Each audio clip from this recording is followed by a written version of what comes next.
Moi bons días a todos e a todas. Me gustaría agradecer a participación nesta mesa de os participantes na exposición Cultivar Incertezas. En primer lugar, Ángel Cerviño, comisario da exposición. Ele é artista, comisario durante moitos anos, tamén en compañía de Alberto González Alegre.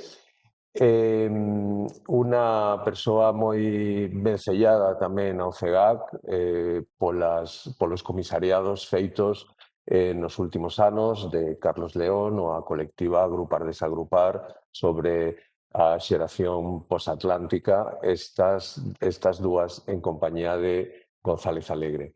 Tamén está con nós Natalia Poncela, crítica, investigadora, recercadora, profesora, escritora, ensaísta, e se ocupa nesta exposición dunha parte moi importante titulada Aula Aberta, que despois nos explicará, e que en colaboración con Miguel Anxo Rodríguez, que tamén nos acompaña,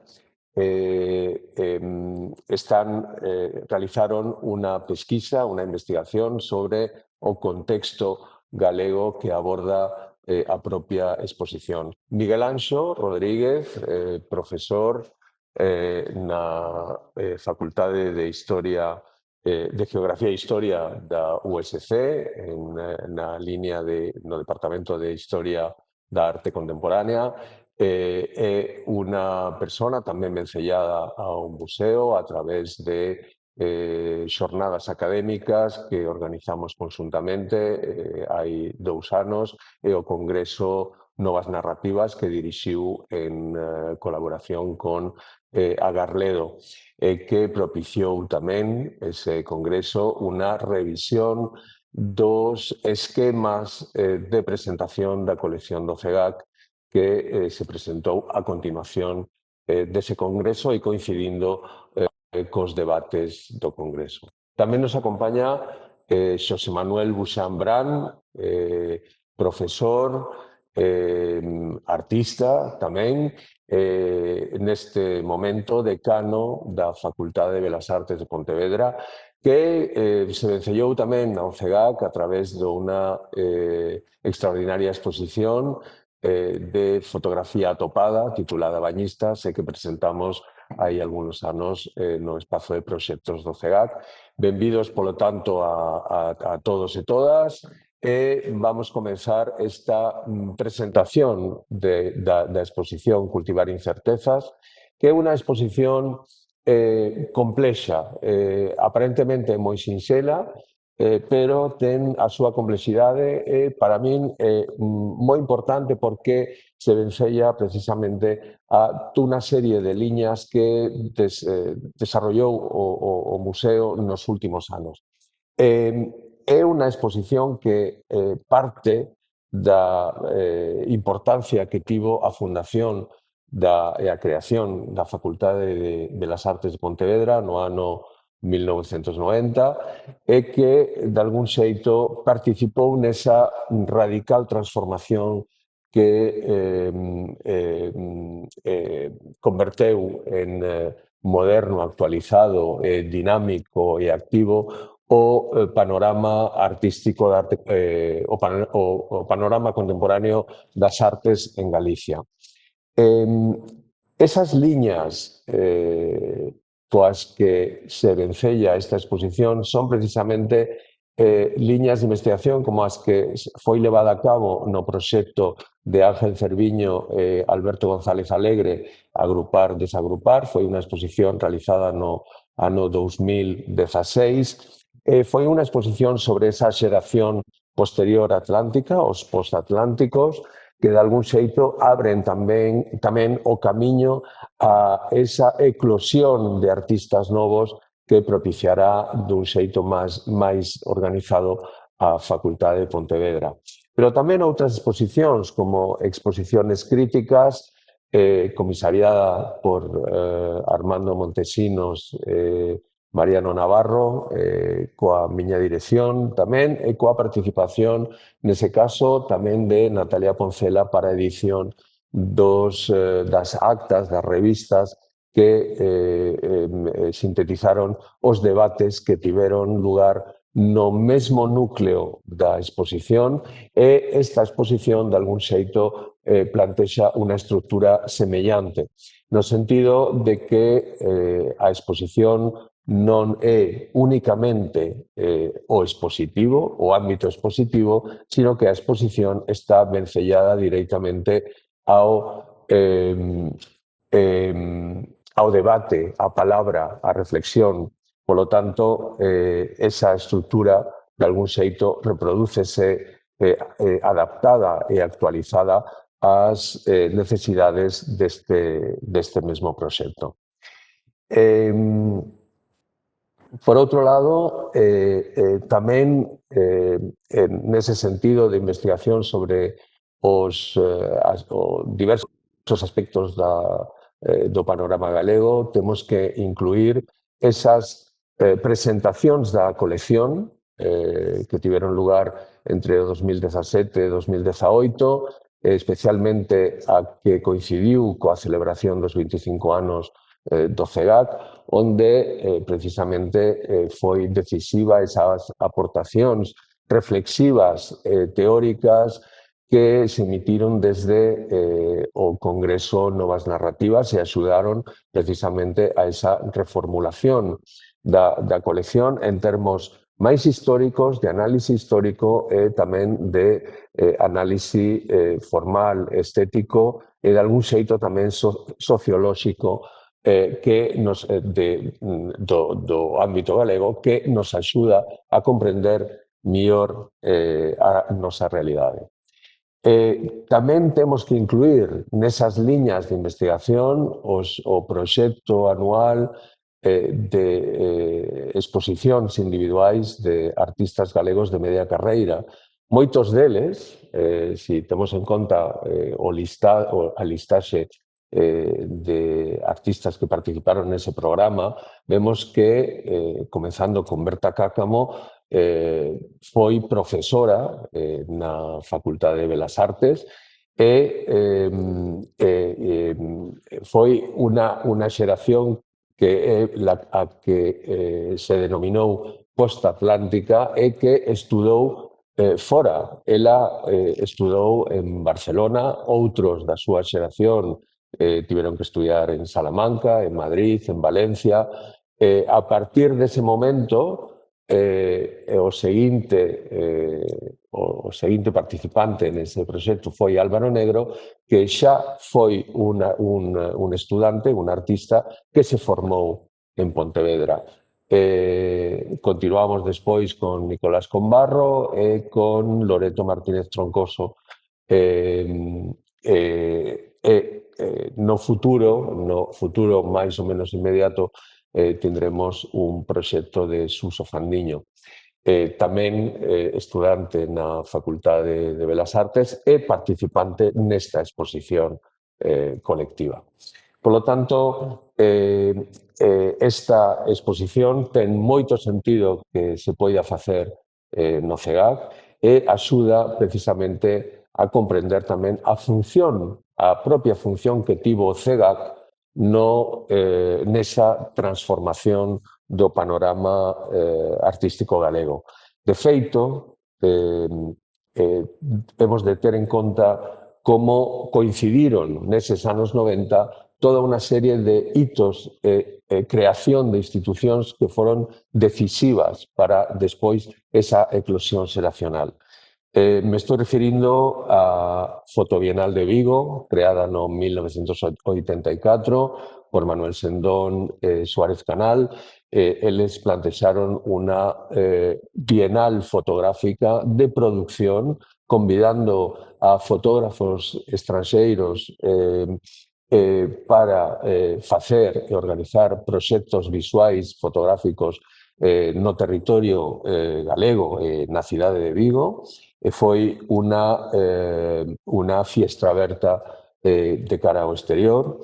A transformación tamén neses anos entre os finais dos 80 e principios dos 90 da Bienal de Pontevedra, que chegou a ter xa a finais dos 90 e sobre todo a principios dos 2000 xa unha calidade artística internacional indiscutible. A Facultade de Belas Artes, que se funda no ano 90, o CEGAC, que se crea e se abre no 1993, e que aporta un espazo de interlocución coa facultade e tamén importante a creación da especialidade de arte contemporánea na Facultade de Geografía e Historia na USC, coa presenza de Marisa Sobrino como impulsora e que ela mesma traballou enormemente neses primeiros anos do CEGAC, plantexando cursos. Foi, ademais, moi importante a presenza de artistas estranxeiros de primeira liña no CEGAC que puideron ofrecer obradoiros, talleres nos que se formaron moitos dos que hoxe son profesores na Facultade de Pontevedra. Estou pensando en Almudena Fernández, en Suso Fandiño, en Silvia García, que sempre comentan todos eles esas participacións neses obradoiros e talleres. Pero tamén o que é moi importante neses anos é a creación e o surximento de toda unha serie de espazos comerciais para a arte contemporánea, galerías de arte, espazos independentes que plantexaron novas maneiras de expor e novas maneiras de traballar. De feito, foron producidas algunos debates máis recentemente no ano 2013, por exemplo, canles alternativos en Galicia e o norte de Portugal, que é unha publicación con toda unha serie de debates e intervencións que axuda tamén a comprender o espazo que desempeñou ou que desempeñaron iniciativas non institucionais ou, digamos, independentes, porque o termo alternativo precisamente tiña neses debates unha certa polémica que entendíamos por alternativo, que entendíamos por institucional. Ben, este é o contexto no que se abre esta exposición. É unha exposición que agora detallaremos paso a paso, pero é unha exposición que, por un lado, axuda a comprender onde estamos, pero tamén axuda a perfilar por onde camiñamos. E, ao mesmo tempo, é unha exposición para ver sen preocupación reflexiva, simplemente como un itinerario formal de obras imponentes, de obras de primeira calidade, de primeira liña, que abordan todos eses anos, desde os meados dos 90 ata máis ou menos a actualidade, e plantexan esa riqueza do ámbito galego. O que temos que subrayar de maneira moi particular é que precisamente esta transformación do panorama artístico galego propicia precisamente o surximento de voces de artistas mulleres en primeira liña.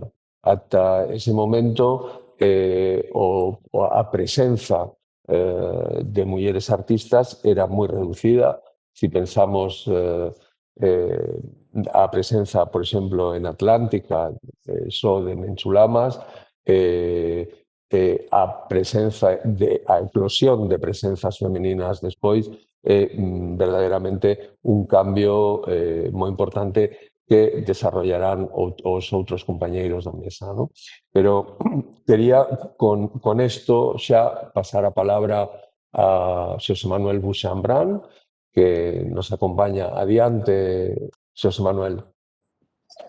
Hola, ¿qué tal? Muy buenos días. En primer lugar, habría que decir que desde Belas Artes para nós é como unha gran festa, un gran festexo que unha institución de primeiro nivel como é o CEGAC considere que hai que lembrar e hai que rememorar e hai que reivindicar a Facultade de Belas Artes de Pontevedra. En ese senso, nos sentimos o profesorado, o alumnado, todo o corpo de persoas que foron pasando pola facultade, sentímonos como homenaxeados, non? Como se tratase así de unha gran festa e unha gran celebración do noso traballo.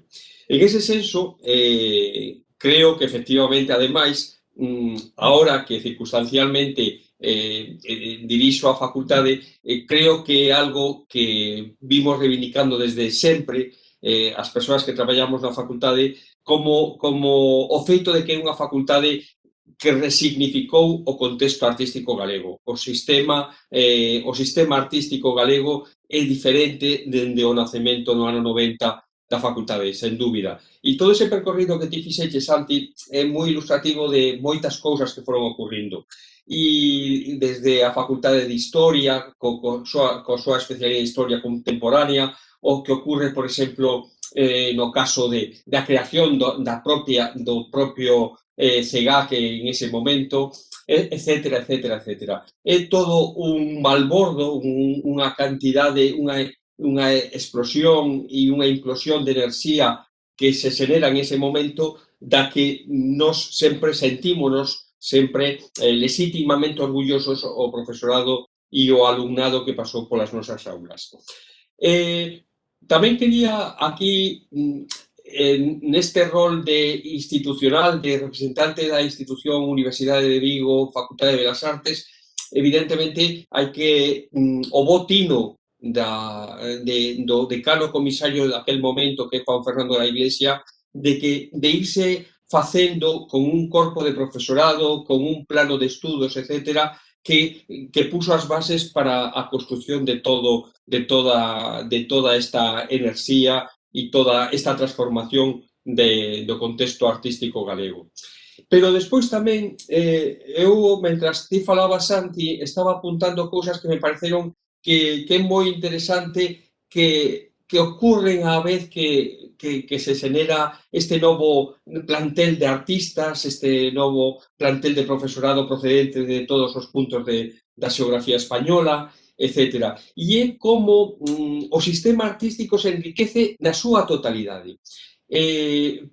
Por exemplo, no tema da curadoría, porque evidentemente principian a xurdir novos curadores e curadoras que xeneran novos proxectos en relación con esta facultade, con estes artistas, con este profesorado. A curadoría tamén se transforma a partir dese momento e vai nacendo toda unha xente procedente de Belas Artes e procedente de Historia da Arte na que xa se traballa a curadoría por suposto tendo ese inicio coa facultade. Por outro lado están a propia crítica da arte. Os críticos e críticas que empezan a escribir nese período, eu mesmo principio a escribir nese período cando entro no ano 93 na facultade, e outra moita xente, o caso mesmo que temos de Natalia, etcétera, nas que a crítica, a escritura, a reflexión sobre a arte tamén das xentes da crítica están tamén xurden en ese mar propicio que xeneran estas novas xeracións, estos novos rapaces e rapazas que principian a expoñer nos espazos máis ou menos alternativos, máis ou menos locais do contexto galego, etcétera. E logo tamén están as propias historiadoras. Estamos a Miguel Anxo aquí e as historiadoras e historiadores que empezan tamén a visionar unha arte contemporánea moi perto deles, moi conectada cronolóxicamente, mesmo por xeración, e entón historiadoras e historiadores que cesan o rol de comisariado, cesan o rol da crítica, etcétera, van fomentando este humus no que nos atopamos todos. Logo está, por suposto, os artistas nos que se focaliza gran parte do proxecto da exposición e das que ti xa te estendiches e non vou detallar ese aspecto dos artistas. Pero, e por iso quería reivindicar isto, a curadoría, a crítica, as historiadoras e despois outro pau desta historia, o coleccionismo. O coleccionismo. O coleccionismo é sumamente importante a partir dese momento tamén. Con diferentes idades, diferentes formacións, diferentes profesionais do contexto galego que se van achegando ao coleccionismo, que principian mesmo a coleccionar co nacemento do CEGAC, co nacemento destas primeiras exposicións dos artistas mozos de Belas Artes que principian a amosar a súa obra en diferentes espazos. E entón, o coleccionismo tamén, de moitos niveis, porque ás veces quedámonos simplemente cos media dúcia de coleccionistas, digamos, como máis sinalados pola amplitude das súas coleccións ou polo significado das súas coleccións. Pero hai moito coleccionismo de un nivel máis medio, intermedio, que foron fomentando a compra, a adquisición de obra a estes artistas mozos e que resultan sumamente interesantes e que nacen tamén dentro deste prato que cociñamos entre todos, non? E entre todas. A min me parece importante lembrar todos estes ingredientes. E a maiores dos propios artistas que evidentemente son unha das cernas do prato para que quede un bo guiso, pois evidentemente a cociña que fan os artistas e as artistas é esencial, pero hai un montón de planetas de redor que conforman e de ingredientes que conforman este ecosistema tan particular. E logo están tamén outras figuras que moitas veces esquecemos, que é a do profesorado.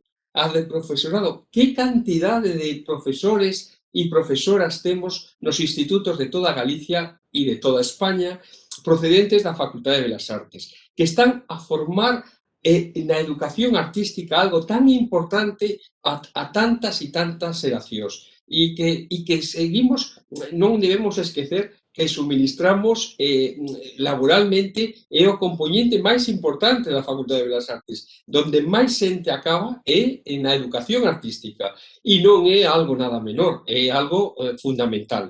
Unha educación artística desde niveis máis de proximidade, como poden ser academias e escolas máis locais, até exalumnado noso que está dando en outras universidades do Estado español. En ese senso, bueno, todos estes planetas que xiran de redor da gran creación artística xurdida en Belas Artes, a mí me parecen moi a reivindicar e das que nos sentimos pois, as institucións, as institucións museísticas, as institucións académicas, como é no caso de Miguel Anxo Maiseu, a Universidade de Santiago e a Universidade de Vigo, no caso dos profesionais como Ángel Cerviño ou Natalia Concela, que traballan desde puntos de vista máis independentes. Todo isto é produto desa riqueza que xeneran un grupo de persoas que poñen en funcionamento no ano 90 Belas Artes e que deberon facelo suficientemente ben como para que se lles reivindique e que 30 anos despois, digamos, é que Galiza ten outra arte a partir do nacemento de Belas Artes. E eso, bueno, en eso para min supón unha enorme felicidade para a institución que ahora mesmo represento. Moitas grazas, Xosé Manuel Buxán. Sí, realmente estou de acordo moi completo. O tema do profesorado é realmente, sí, é algo que moitas veces esquecemos, non? Que é importantísimo o profesorado de arte en colexios, escolas, institutos, é fundamental. Moi ben. Ángel, adiante. Bueno, Es que xa me va despisando todos os temas, pouco me queda que engadir. Pero sí, vou empezar polo final, por este comentario de Xosé Manuel acerca do profesorado. Evidentemente, ainda aí, recordo que eu fixen con Alberto unha exposición de profesores, e ainda está pendente unha revisión do traballo artístico do profesorado de Belas Artes aquí. Non? Unha proposta expositiva e de investigación do traballo dos profesores ainda está por facer con medios renovados e con medios ca perspectiva que temos hoxe do seu papel, que indudablemente foi fundamental neso. O sea, que se decimos a facultade supuxo un cambio de paradigma no sistema de arte galego, eso non é maxia, eso sucede porque unhas persoas o fixeron. Esas persoas eran artistas moi novos, chegados de todas as partes de España. Creo que hasta fai pouco era a derradeira facultade que se creou en España. Non sei se agora hai outra que vai máis nova, pero penso que non.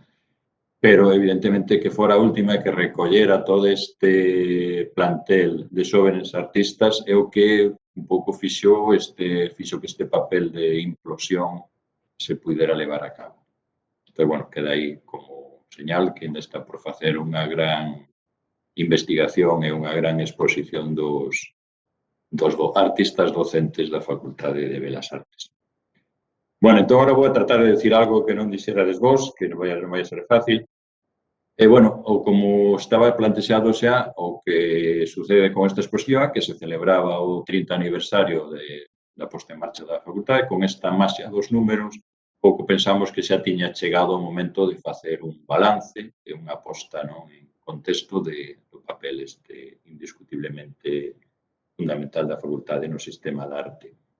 Isto nos leva a situarlo nunha perspectiva histórica, non? Unha perspectiva histórica que xa podemos estudiar como eran as condicións antes, como foron e como van a ser no futuro. Pero esta perspectiva histórica tamén que desexamos que non se quede nunha mirada hacia atrás, non? Se que teña tamén unha proxección de futuro de cara a que esta reflexión sobre o que sucedeu ca facultade, co sistema artístico galego, as prácticas artísticas aquí desarrolladas na comunidade, como van a ser os novos artistas, cal é o papel que a sociedade está esperando dos novos artistas e cal é o papel na formación de novos artistas da facultade nese novo contexto, non? Porque son 30 anos, pero parecen moitos máis. Eu que vivín en primeira persoa o ambiente artístico dos 90, cando se remontou a facultade, incluído neste grupo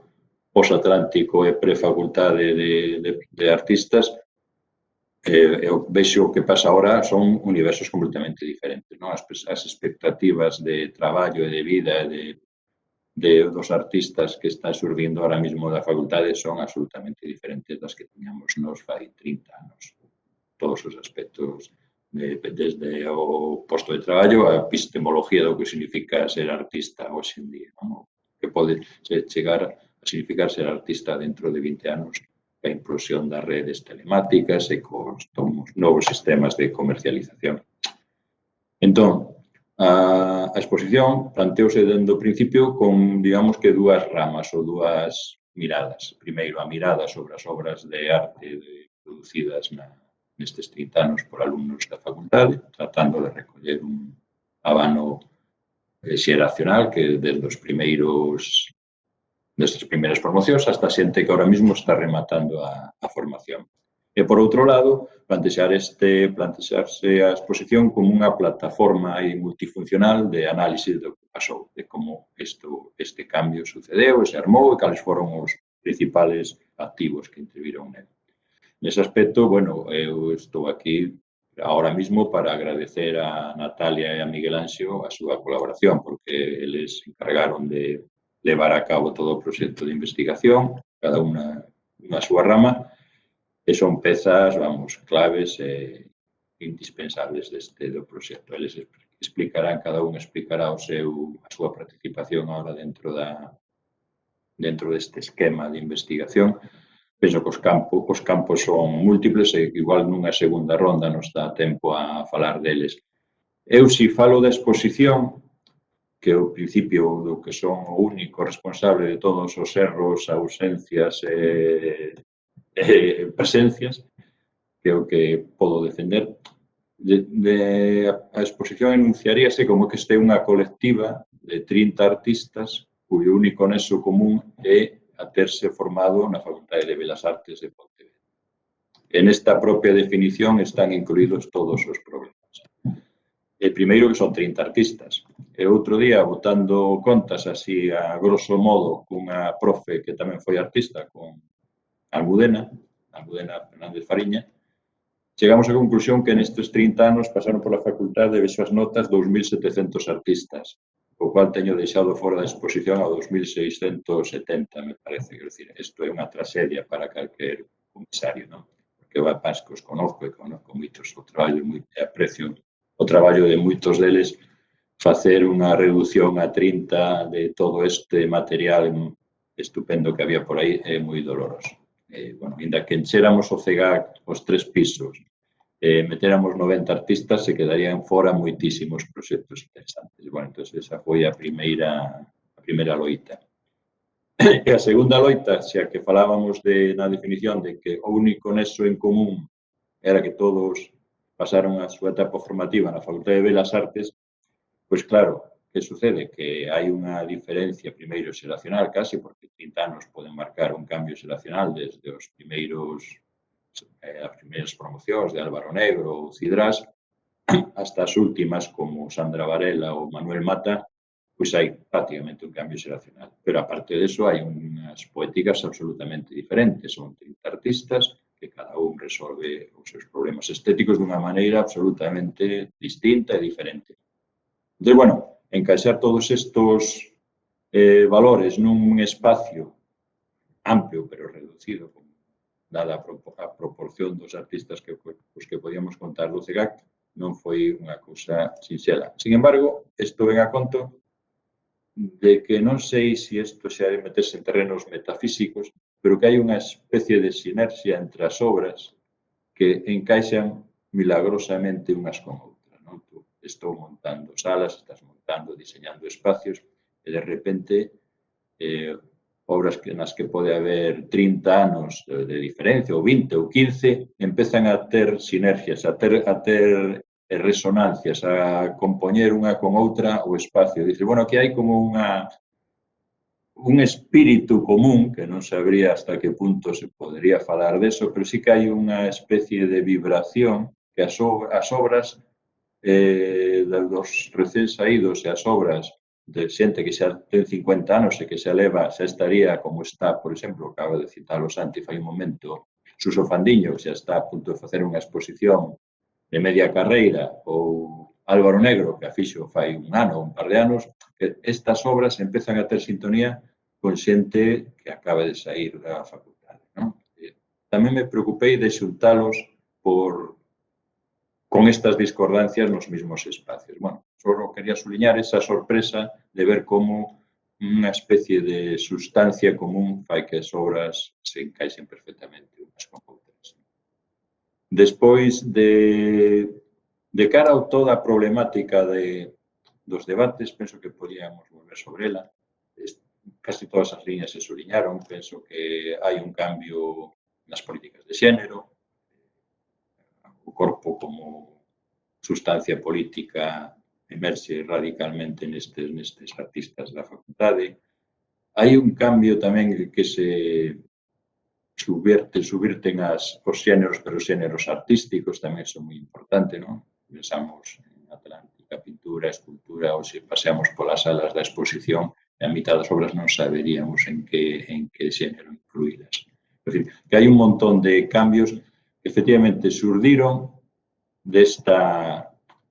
Non é unha cousa, tampouco quero decir que fora unha ruptura radical, non? Que hasta chegar aquí fora todo diferente, que chega a facultad e todo se vai convertindo en outra cousa. Esta xeración intermedia que a veces teñen chamado sen xeración, que esta xente que quedou aí unha especie de limbo entre o final de Atlántica e o principio da facultade, todos estes movimentos que ahora podemos suliñar movimentos, quero dicir, dentro das propias prácticas artísticas, xa estaban empezando a brotar aí o traballo de sobre xénero, o traballo das mulleres, o traballo de subvertir os xéneros artísticos, todo eso estaba xa empezando a xurdir, non? Empezando a xurdir nesta xeración. Non olvidemos que nesta xeración previa á facultade hai xente que se formou noutras facultades. Hai xente que viña de Valencia, que xente que ven de Salamanca, xente que ven de Barcelona, o sea, xente que xa ven cun bagaxe formativo e didáctico aquí e que desenrola despois desa formación o traballo aquí. Bueno, non sei, Pame Pereira estuvo en Valencia, Bosco en Salamanca, a propia Berta en Barcelona, creo que a xente que non antes da facultade xa tiña unha formación artística específica, solo que a tiña, ir a buscar fora. Despois, en canto a incorporación de xente de formación, os de profesores galegos, sí que se van incorporando, enseguida se van incorporando novos artistas como profesores, non? O caso paradigmático de Almudena, que foi alumna da primeira formación e agora é formadora da 32 promoción, é significativo. Fixo, hai que subliñar que fixo tamén, aunque logo falará seguramente Natalia dela, fixo un traballo magnífico para unha intervención na aula aberta con un grupo de alumnos que la coordinaba, un traballo precioso e moi, vamos, a mí me pareceu que moi acorde con todo o proxecto. Penso que de momento, así, se repaso as miñas notas, sí, só subliñar que isto, cando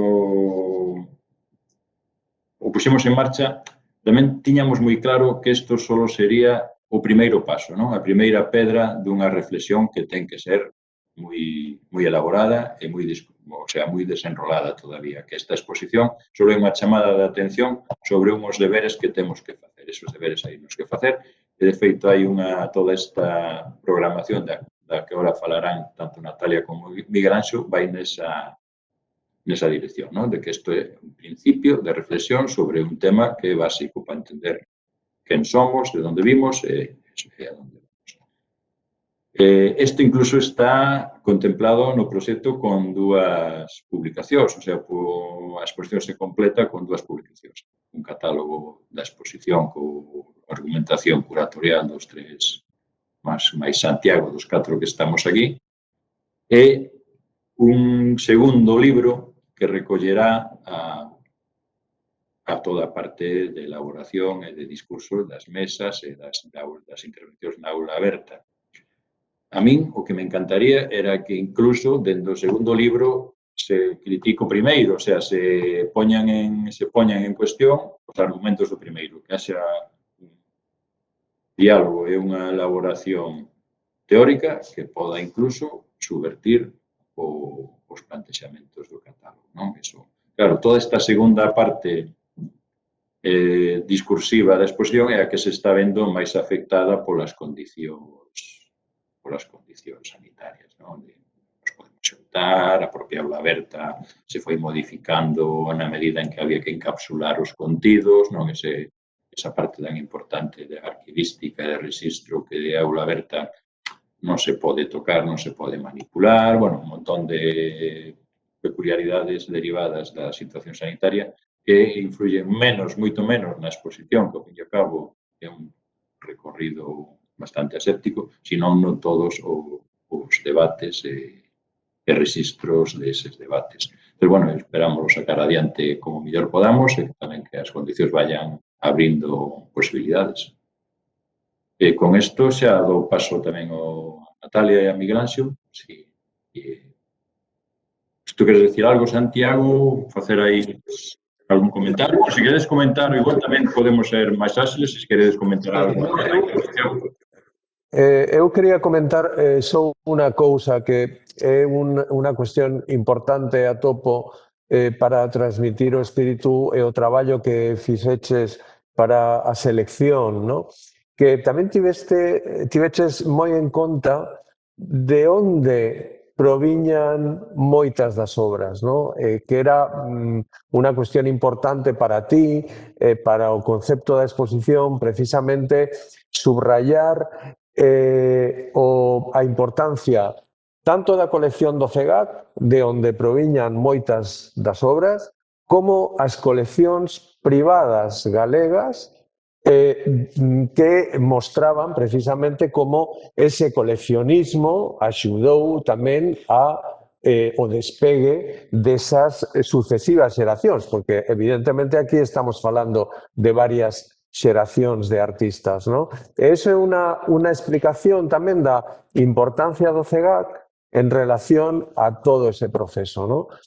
Por un lado están as coleccións privadas e por outro lado está esta colección pública que enriqueceuse a partir tamén de unha mirada moi atenta dos directores do CEGAC hacia a realidade máis nova, ¿no?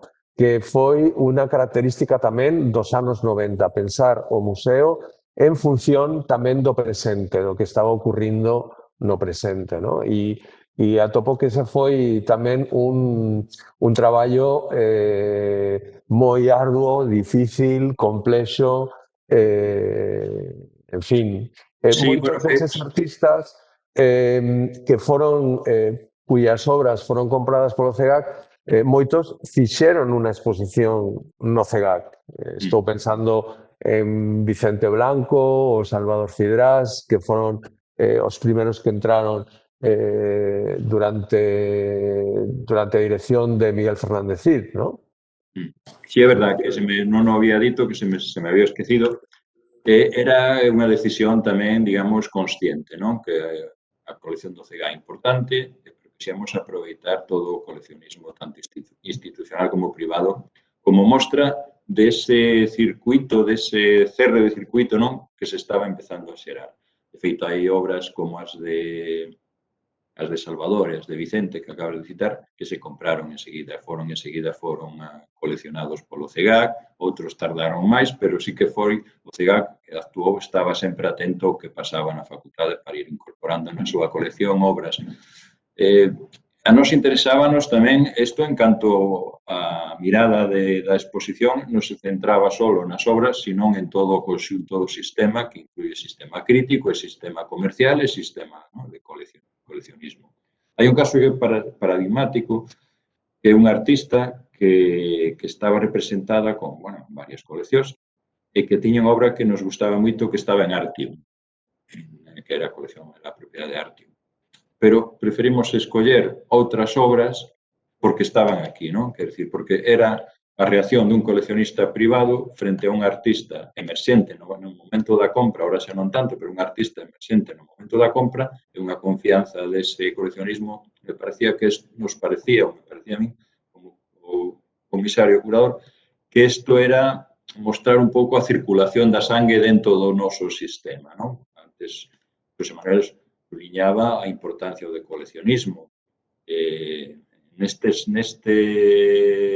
análise do cambio que se está levando a cabo no sistema dende os anos 90 ata agora mesmo, penso que un dos temas que haberá de sair e que haberá de dar moito que traballo para pensar nel, é un pouco este declive incluso do coleccionismo, non? A diferencia do coleccionismo nos anos 90, tanto institucional como privado, ata agora mesmo é importante e fundamental para a supervivencia non do traballo, sino do artista. Entón, digamos que a precarización do apoio estatal, entendido con institución, non? Non sei como van os números de compra do CEGAC ahora respecto dos anos 90, pero son capaces de imaginalos. A desaparición do MACUF coas súas compras, as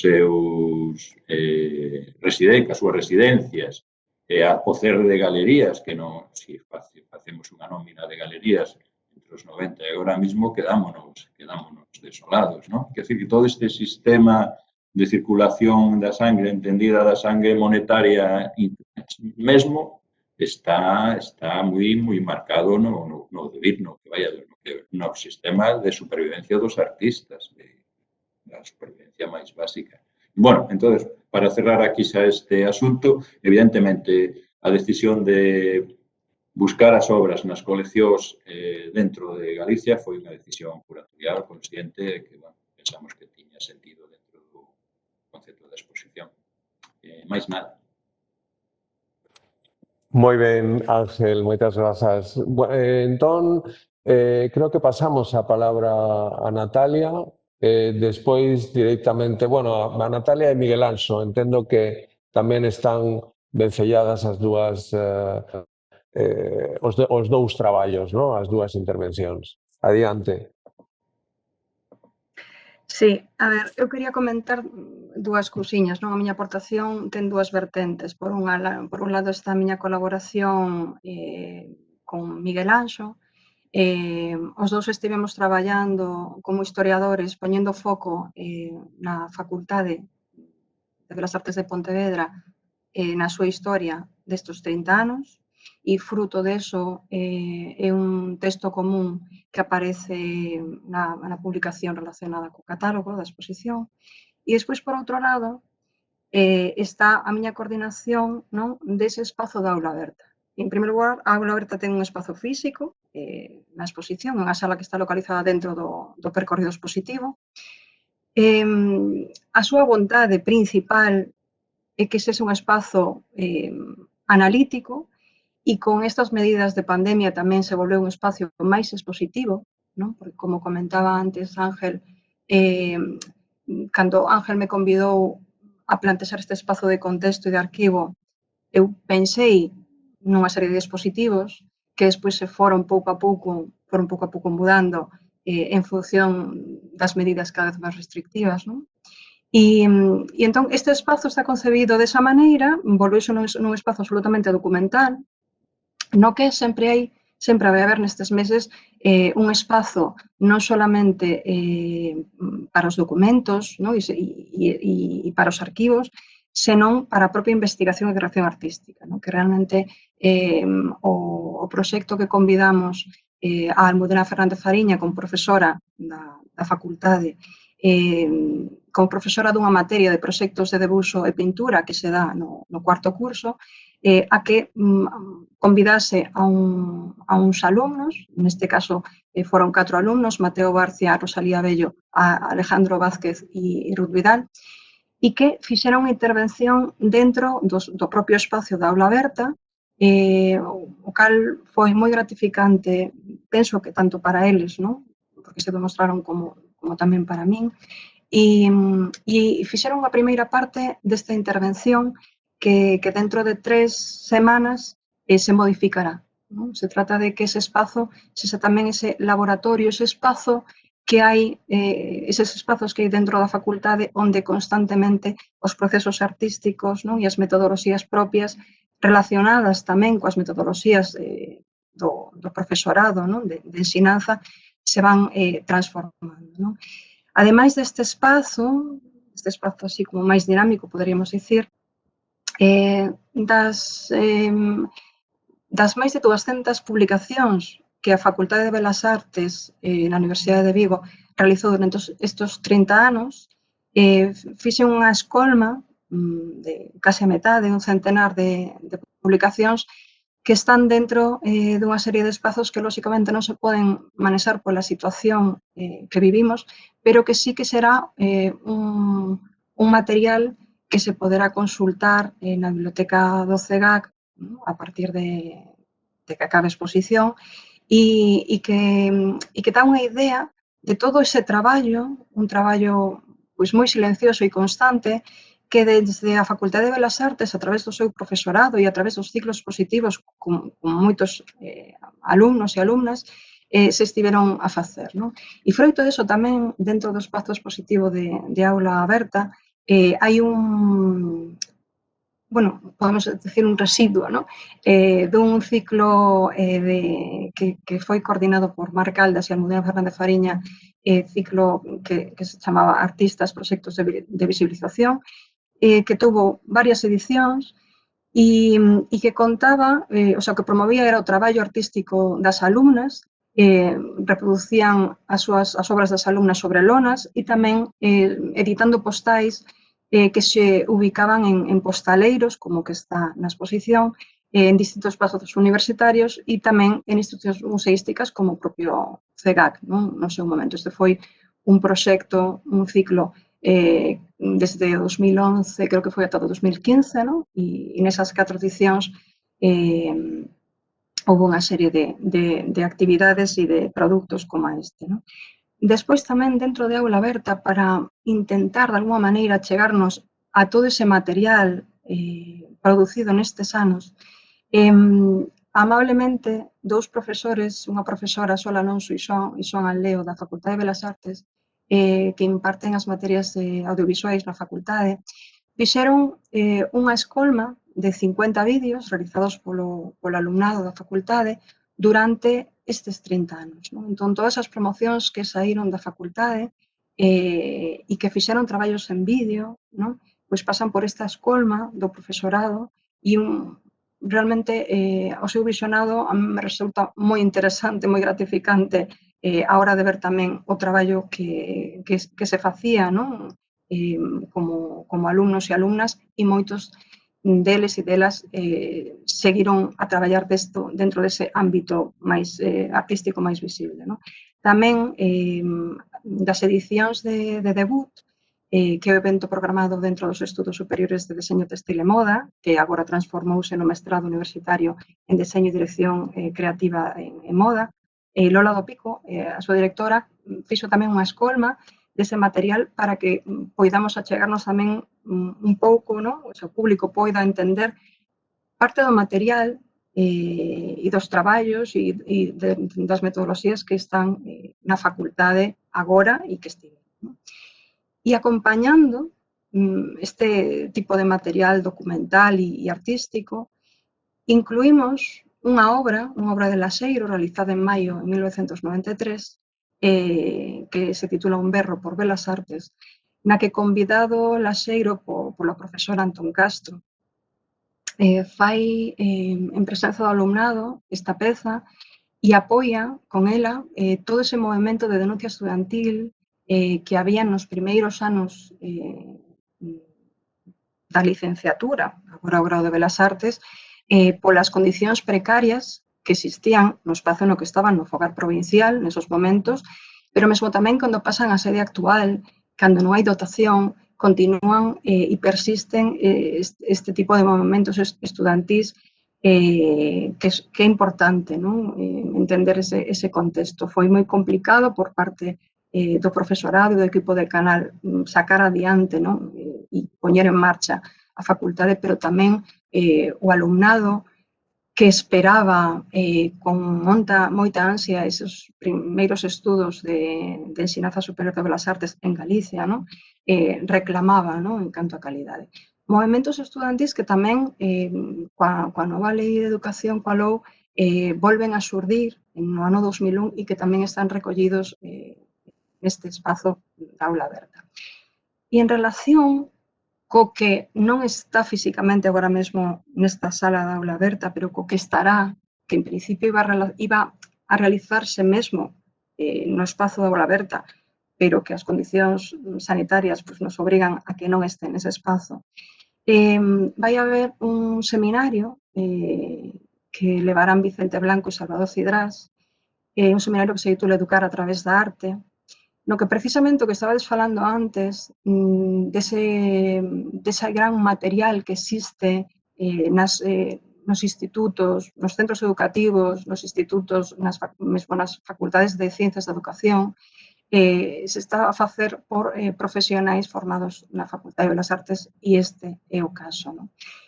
Haberá un obradoiro de Ignacio Pérez Jofre, tamén profesor na Facultade de Belas Artes, e un taller moi interesante de xeografía, levado por Nono Bandera e por Marcos Covelo, na que cunha multicupadora Riso van ofrecer unha serie de materiais e de posibilidades que existen para traballar con esta copiadora, unha copiadora co que está facendo proxectos agora mesmo na facultade. Non? E dentro desa intensa programación que pretendíamos que tivera outra presencia máis física e que será máis telemática, pois tamén estará unha serie de conversas entre responsables do decanato en todos estos 30 anos, non? Pois, por exemplo, unha conversa entre Juan Fernando de la Iglesia, o primeiro dos decanos da facultade, e Ignacio Bárcea, ambos decanos responsables do primeiro plan de estudos da facultade, como o caso de Juan Fernando, e do último e o actual plan de estudos, non? De Ignacio Bárcea. Estará tamén Jesús Hernández con Buxán e José Chavete con Silvia García, non? Plantexamos estas tres conversas para ver de que modo algúns temas son constantes, non? Durante estes 30 anos e outros son novedosos. Atendendo a toda esa gran produción que é visible nas publicacións que se fixeron dentro destes 30 anos, tamén o foco poñemos sobre os grupos de investigación, non? Que nutriron de investigación a facultade e que é un traballo moi silencioso fora do ámbito académico, pero que é moi necesario. Entón, grupos como o Grupo Modo, como ES2, como DS5 e DS7 terán espazo tamén, e van ter outro tipo de espazo máis presencial, non? E con debate e o formato se traducirá máis en este modo telemático, non? Pero todo vai estar recollido despois nesa segunda publicación, non? Que comentaba Ángel, non? Que estará vinculada con todos estes contidos da aula aberta. Unha intervención que a mí me resulta especialmente interesante, que vai ter lugar tamén en aula aberta, ten que ver cos TFGs, non? Cos traballos de fin de grau.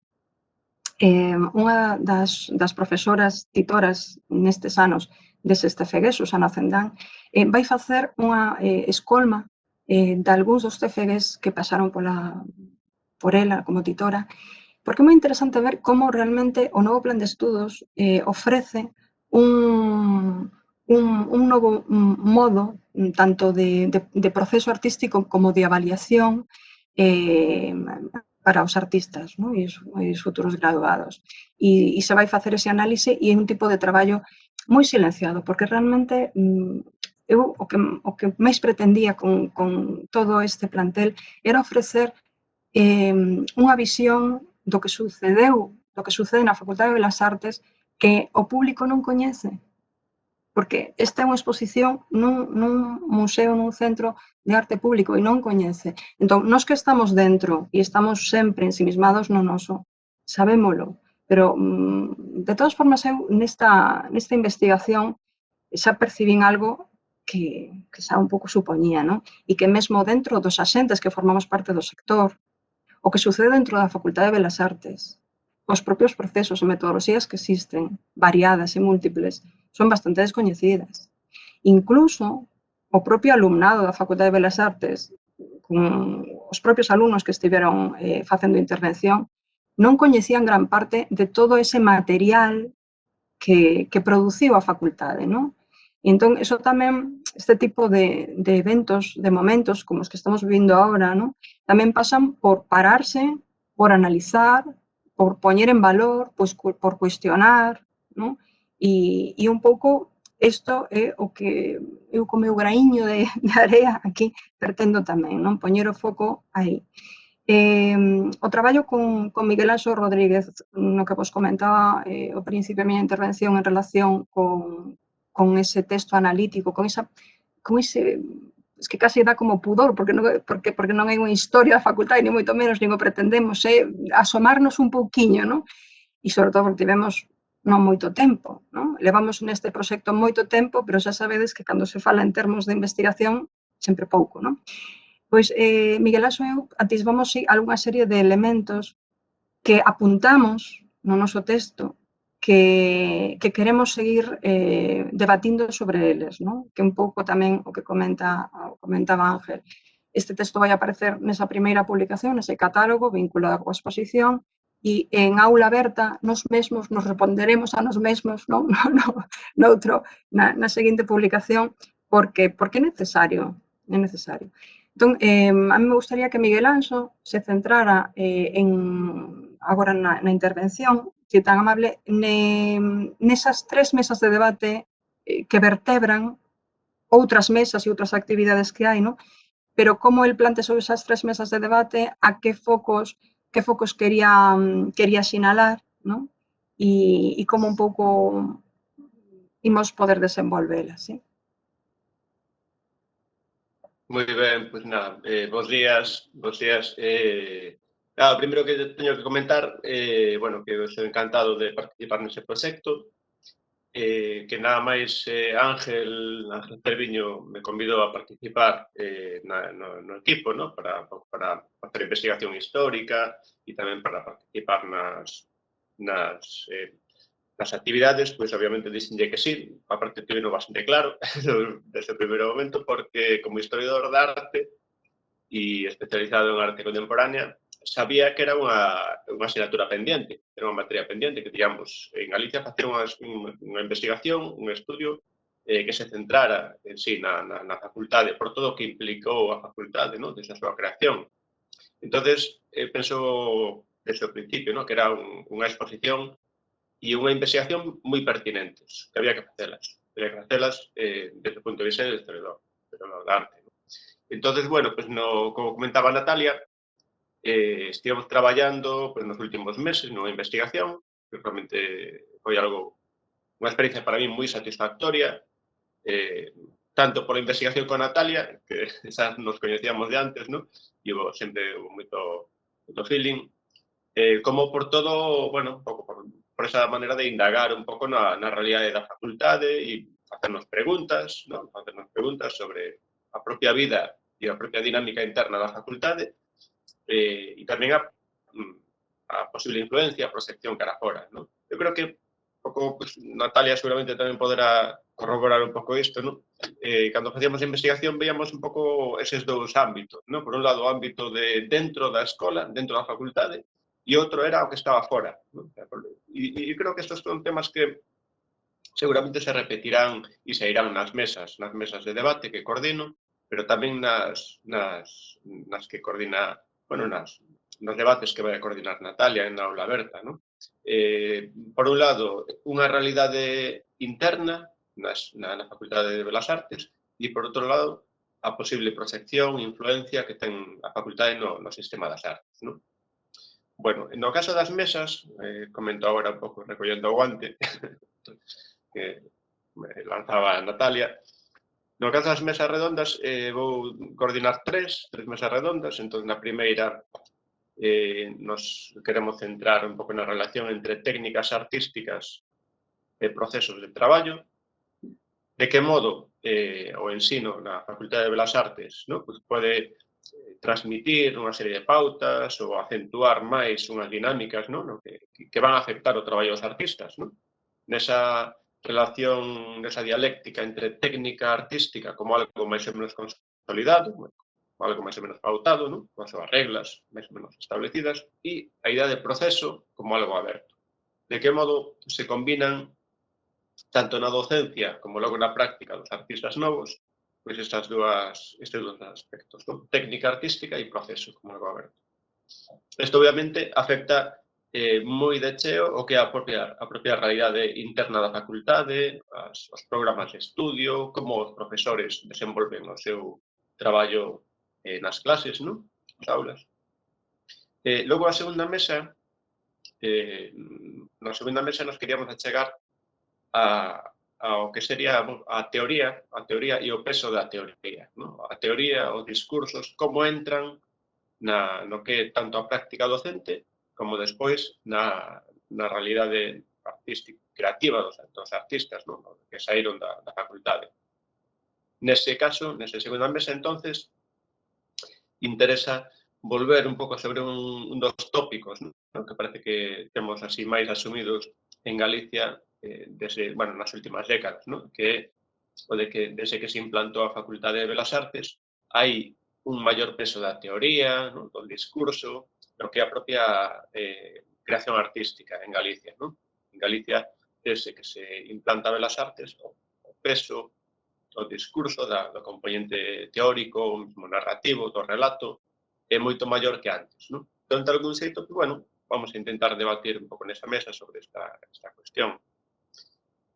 E logo, finalmente, na terceira mesa, nos queríamos achegar un pouco ao que sería un pouco a circulación dos artistas unha vez que rematan dos xóvenes artistas galegos, unha vez que rematan Belas Artes. Unha vez que acaban a facultade, como se van inserindo tanto no mercado artístico como no circuito institucional, institucións tipo museos, centro de arte, salas de exposición, pero tamén como se poden articular ou organizar entre eles de modo independiente, como poden chegar a crear ou chegaron a crear colectivos máis ou menos formais ou estables, non? E, en todo caso, crear un circuito que podemos chamar alternativo, independiente, un pouco os termos que iramos explicar. Pero que, en todo caso, que funciona como a marxe da institución ou das institucións. Entonces, esa terceira mesa nos pode un pouco achegar esa realidade de despois da facultade. Os artistas despois da facultade, como se relacionan entre eles, como se insiren no mercado, no circuito, e aí podemos ver, seguramente, non sei, será unha das cuestións que habrá que debater, poderemos ver ata que punto esos circuitos son moi diferentes, siguen unhas lógicas moi distantes, ou establecen puntos de interconexión, puntos de conexión entre eles. Eu, pola miña parte, creo que teño, a miña teoría é un pouco que son circuitos que funcionan con dinámicas moi diferentes, pero que están a menudo interrelacionados, que a menudo se establecen conexións entre eles. Entón, eso sería un pouco o contido das tres mesas. E, como vedes un pouco, nas dúas primeiras mesas hai bastante interese polo que é a dinámica interna na facultade, como se desenvolven as aulas, os programas, en que aspectos se pon máis énfase na docencia universitaria. E na terceira mesa nos vamos a máis cara a difusión, a expansión, a posible influencia da facultade no que sería un pouco o ecosistema, o sistema artístico en Galicia, o exterior. Entón, son aspectos que tamén seguramente nos van a mostrar un pouco a complexidade. E isto, a complexidade da propia facultade, un pouco das propias dinámicas internas.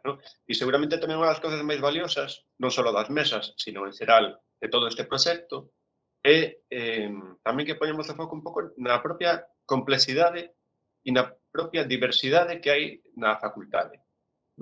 Eu penso que iso tamén é un aspecto que creo que nos pode chegar a interesar a todos e a todas. O feito de que a facultade, desde fora, pode parecer un todo, desde fora a facultade pode parecer un conxunto máis ou menos homoxéneo, que ten a súa repercusión clara no sistema artístico galego e tal, pero a pouco que nos vayamos achegando, e sobre todo os que estades aí, como Xosé Manuel, verdad? Levades anos na facultade, sabedes perfectamente que a facultade é un ente moi complexo, que ten as súas dinámicas internas, e eu creo que vai ser unha das cuestións tamén máis interesantes para o debate, un pouco, ese recoñecemento dos propios debates, tensións que pode haber na facultade, e aparte de analizar de que modo influe un pouco no que sería o sistema de arte de Galicia. Eu creo que esas son cuestións que irán saindo, e co interrogante un pouco, que tamén é outra das cosas que me intrigan moito como historiador de arte, o interrogante sobre como, de que modo incide ou afecta a facultade ao que sería un pouco o sistema de arte de Galicia. Que todos intuimos que efectivamente afectou en boa medida, pero a cuestión é como, de que modo. Entón, vamos a intentar aí escarbar un pouco e sacarlle aí todo o que poidamos.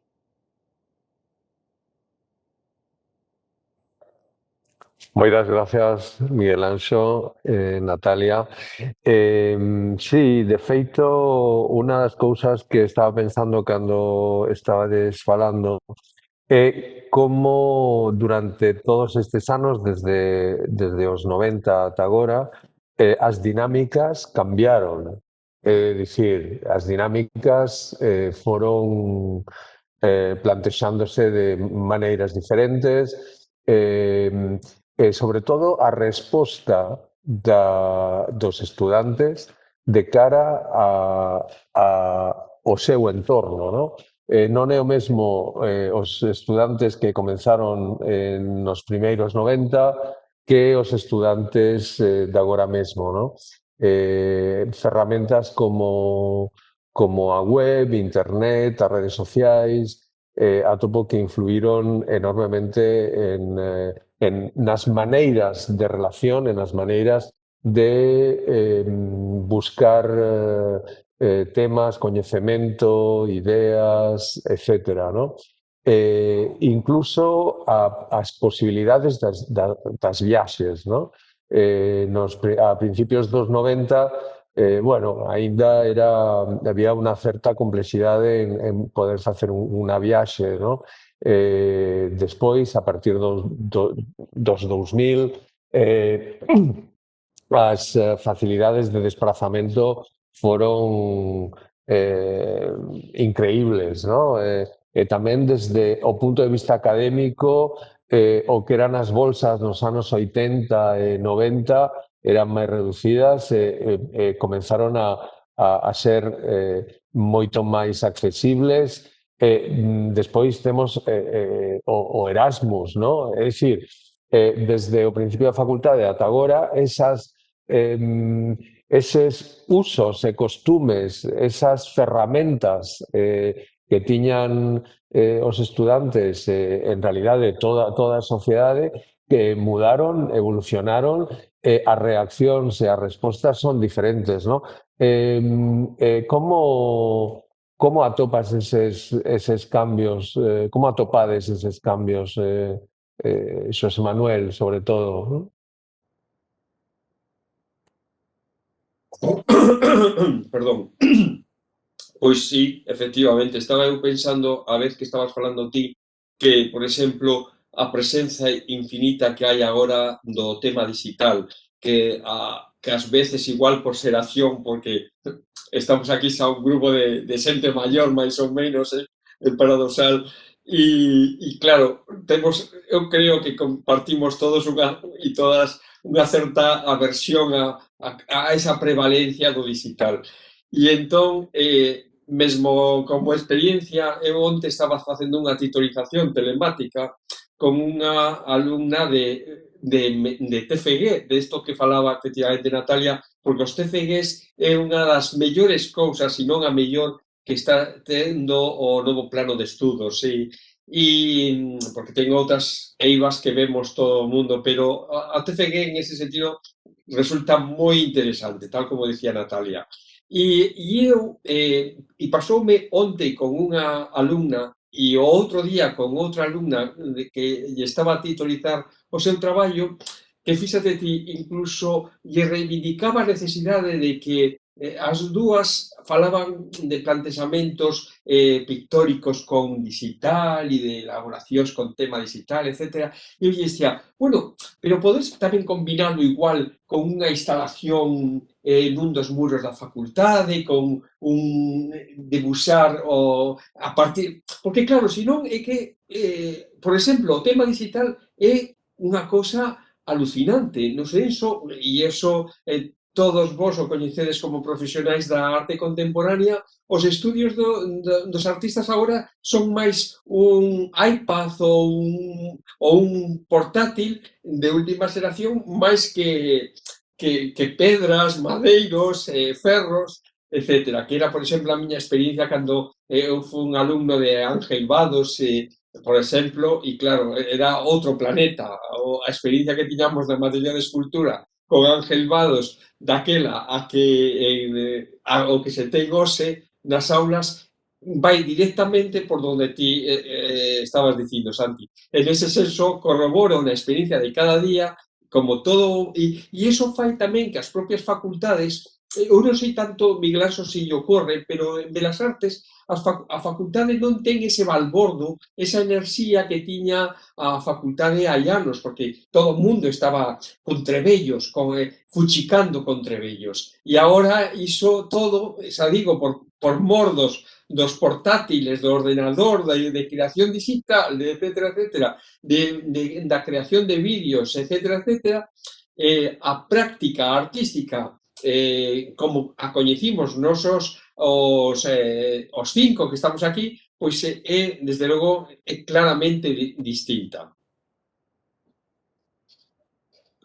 Sí, un pouco en relación co que comentabas, José Manuel, estaba recordando tamén unha anécdota así un pouco, ¿no? Que al principio do 2000, non sei se sería o 2003, 2004, ou así, unha viaxe que fixera, estaba en San Sebastián, en Artelecu, no centro tristemente desaparecido, ¿no? De Artelecu, en San Sebastián, me comentaba o director daquela, ¿no? Santi Eraso, dicíame que os talleres, que eran un centro de producción, de debate, ¿no?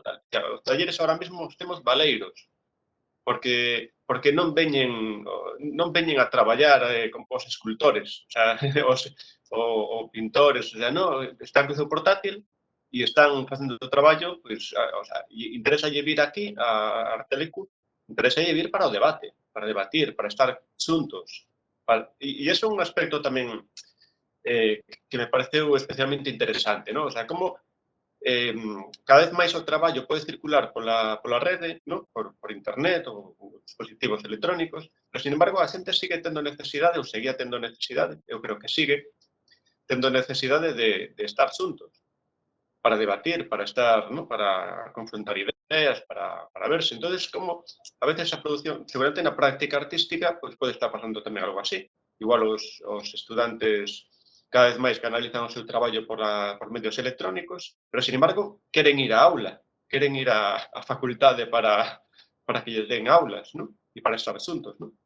E eu penso que esta é unha realidade a que nos enfrontamos agora. E, claro, o mundo da arte, para o mundo da arte é un reto tremendo, ¿no? E agora coa pandemia máis aínda, porque faise cada vez máis complexo esa presencia física e, sin embargo, a xente quere estar xunta. Aínda que logo a produción discurra por medios digitais e boa parte da produción artística podamos ter acceso por medios digitais. Pero a xente sigue tendo esa necesidade e eu creo que agora é un pouco unha sensación que hai no mundo da arte en xeral, ¿no? Que necesitamos volver a estar xuntos. Que botamos de menos, ¿no? Moi ben, penso que temos que comenzar a ir pechando, pero non quería pechar antes de comentar que na exposición unha cousa que esquecimos é a participación, por exemplo, de Nano 4814 no exterior do CEGAC, a parte da presenza dentro da exposición, ¿no? En un espazo propicio para o graffiti, ¿no? E é unha peza que seguramente pervivirá máis tempo do que poida pervivir a exposición, ¿no? Eso é tamén unha aportación, unha aportación da exposición. Y nada, te paso la palabra a ti, Ángel, para que poidas pechar. Está buscando, pedindo a palabra. Sí. Perdón. Es sobre o tema das intervencións no espazo público. Quizás isto, e xa con isto sabos, porque esta é unha denuncia que eu veño facendo reiteradamente de que a ausencia aínda despois de 30 anos da Facultade de Belas Artes de Pontevedra, no contexto urbán das cidades e vilas galegas dos artistas surdidos da nosa facultade. Se vos fixades, isto é que, perdonade porque me parecía tan interesante isto que decía Santi de Nano que quería decilo. Quería falar de todas esas rotondas, de todas as intervencións que coñecemos das diferentes alcaldías deste país, e veredes que nunca hai presenza de todas deste balbordo do que vimos falando durante todas estas casi 2 horas, aínda non hai esa presenza das artistas surdidas da facultade. E iso é unha eiva. E entón, bueno, moi ben polo CEGAC, pero que mágoa, non? Que aínda os nosos políticos, os nosos urbanistas, as nosas cidades non aproveiten esa riqueza.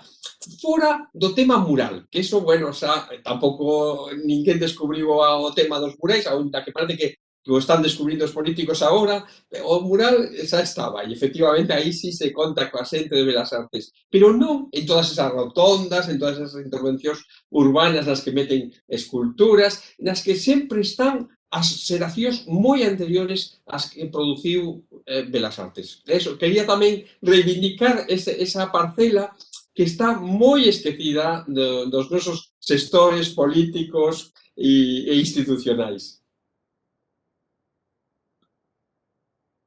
Bueno, para cerrar, bueno, creo que xa está todo casi todo dito, salvo que digamos despois nas mesas e nos debates. Bueno, solo podo xa cerrar agradecendo a todos vos a colaboración co proxecto. En principio, empezou por Santi, que foi o que primeiro aprobou e deu visto a este proxecto xa fai un par de anos ou algo máis, quizás xa non me acordo, pero que enseguida, que naquel momento, en canto viu o dossier sobre a mesa, se sabía que a cousa iba adiante, porque te mostrou este entusiasta e recoñeceu a necesidade deste pequeno homenaxe. A Natalia e a Miguel Anxo, que vou decir, sin eles isto non sería como é, sería bastante máis floxo, porque a súa aportación é importantísima. E a Buxán en representación de toda a facultade, porque, bueno, a colaboración de Buxán, que prácticamente chegou a ocupar o posto de decano cando isto xa estaba a piques de comenzar, non? Cando xa estábamos cos últimos preparativos, tú entraste máis ou menos co novo equipo de xestión da facultade e a colaboración non podo ser máis fácil e máis aportadora. Pero non só a Buxán, que o representa a todos, sino a todo o corpo. Isto sabe Natalia, que foi a que tuvo un contacto máis directo con eles. Quizá, bueno, Natalia e Miguel Anxo para contactar, porque as mesas están todas formadas por xente vencellada á facultade, que non sei se o dixemos, pero sí que son, porque nun primeiro momento tamén pensamos en traer coleccionistas e traer outros axentes, non? Coleccionistas, galeristas, pero ao final, con bo criterio, Miguel Anxo pensou que todos deberían ter algún tipo de vencellamento ca facultade, para que falalo desde dentro. Natalia falou con un montón de decanos e profesores para pedir material, para invitalos. No 99,9% dos casos a resposta foi mellorable. Foi toda volcándose a aportar material, a facilitar as cousas e a poñerse a disposición do proxecto. Entón, bueno, nada máis, eu aquí só son un pouco o eixe vertebrador do asunto, pero o traballo en realidade está de lo facendo vos. E xa está, graciñas.